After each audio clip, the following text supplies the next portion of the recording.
हम मसीह में गीत भी सुनते हैं, एक माँ की तरह यीशु शांति देता है।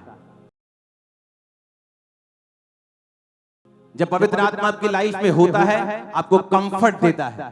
प्रेरितों के काम 9 उसकी 31 आयत में लिखा है, इस प्रकार सारे यहूदिया, गलील और सामरिया में कलीसिया को चैन मिला और उसकी उन्नति होती चली गई और वह प्रभु के भय और पवित्र आत्मा की शांति में चलती और बढ़ती गई। इसमें लिखा है कि वो फियर ऑफ द लॉर्ड में और comfort of the Holi spirit, कि पवित्र आत्मा की शांति, इंग्लिश में लिखा है कंफर्ट, में चलती और बढ़ती गई। आज लोगों के दिल में एक बेचैनी है, उनकी फैमिली प्रॉब्लम्स, उनकी रिलेशनशिप प्रॉब्लम्स, उनके फाइनेंशियल प्रॉब्लम, और वो बेचैन रहते बहुत से लोग अपनी लाइफ में।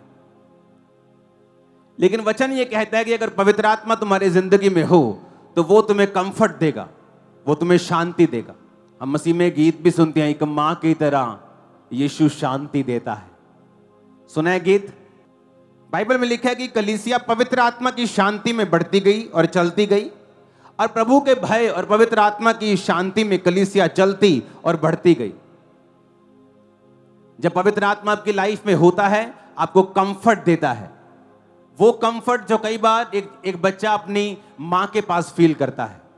उसको किसी भी महंगे से महंगे घर में छोड़ आओ, उसे कहीं भी छोड़ आओ, लेकिन जो कंफर्ट, जो चैन वो अपनी माँ की गोद में पाता है, उसे कहीं नहीं मिलता। ये उसी कंफर्ट की परमेश्वर बात कर रहा है। कई बार इंसान अपने डेली अफेयर्स में, इतने कामों में इतना बिजी होता है, उसकी कंफर्ट लाइफ खत्म हो जाती। वो कुछ भी कर ले, उसकी लाइफ में वो चैन नहीं। लेकिन वचन कहता है कि जब तुम पवित्र आत्मा में बढ़ोगे, जब पवित्र आत्मा तुम पर आएगा और तुम प्रभु के भय में चलोगे, तो परमेश्वर ने कहा तुम पवित्र आत्मा की शांति को, पवित्र आत्मा के कंफर्ट को पाओगे।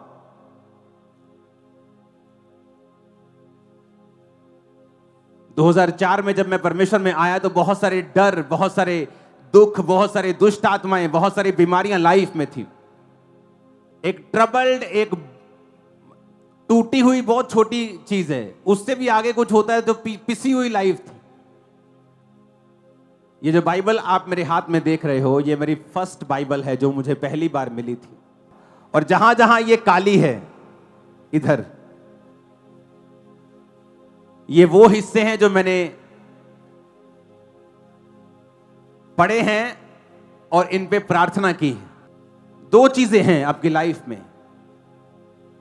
क्यों पवित्र आत्मा परमेश्वर चाहता है कि आप उसे पाएं?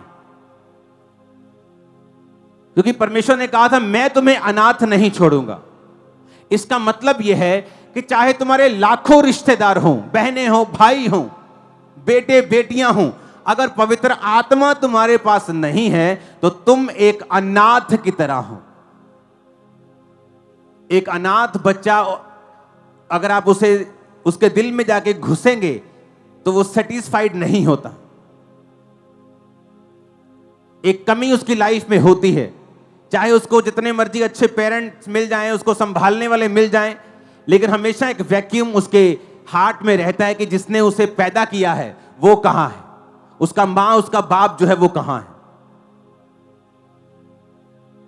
पवित्र आत्मा परमेश्वर इसलिए चाहता है कि आपको मिले, ताकि वो, परमेश्वर ने कहा अब मैं जा रहा हूं लेकिन मैं तुम्हें अनाथ नहीं छोड़ूंगा। मैं तुम्हें एक आत्मा दूंगा, कंफर्ट का आत्मा, सच्चाई का आत्मा, चैन का आत्मा। वो तुम्हें कंफर्ट देगा, मां की तरह तुम्हें शांति देगा। वो तुम्हारी अगुवाई करेगा, वो तुम्हें रास्ते दिखाएगा, बताएगा, तुम्हें प्रार्थना करनी भी सिखाएगा। हालेलुया।